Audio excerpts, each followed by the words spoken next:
वसमत येथील शेतजमीन गट क्रमांक 171 मधील प्लॉट क्रमांक 68 ज्याचे क्षेत्रफळ 148 चौरस सेंटीमीटरचे खरेदी खत दस्त नोंदणीस माननीय तहसीलदार वसमत यांना सूचना देण्याबाबतचे निवेदन आमदार राजू भैया नवघरे यांना अर्जदार रामलिंग शिवलिंग मुळे यांच्यातर्फे संतराम बळीराम गुजराथी यांच्या वतीने देण्यात आले आहे। आम्ही 2/12/2024 या दिवशी तहसील कार्यालयामध्ये आम्ही अर्ज दिला।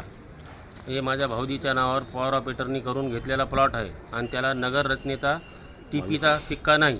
तर आम्ही हे राजपत्राच्या आधारे जे शासनानं नवीन राजपत्र काढलेले आहे त्या आधारे आम्ही अर्ज केला व मूल्यांकनाच्या 5% रक्कम भरायला तयार आहे। कारण माझे भाऊजी केंद्रीय प्राथमिक शाळेमध्ये रिटायर झालेले, त्यांच्यानं चक्रा मारणं होत नाही म्हणून मी चक्रा गेल्या 3 महिने 5 दिवसापासून मारत आहे।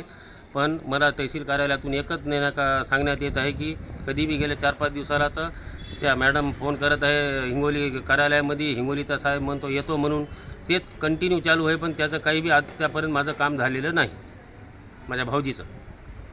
त्याच्यामुळे मी आज नवघरे साहेबांना बी निवेदन दिलेलं आहे, माने साहेबांना बी निवेदन दिलेलं आहे काल जाऊन। त्याच्यावर काही ना काही उपयोग व्हावा आणि आमचा पैसा मोकळा व्हावा। आम्ही अडकलेलो आहे बऱ्याच दिवसापासून। फार जनता वसमतची याच्यामध्ये परेशान आहे। पहिले बंद होतं, आता गव्हर्नमेंटने चालू केलं पण कार्यालयामार्फत सर्वसामान्य जनतेला फार त्रास होतो आणि फार चक्रा मारायला होतात।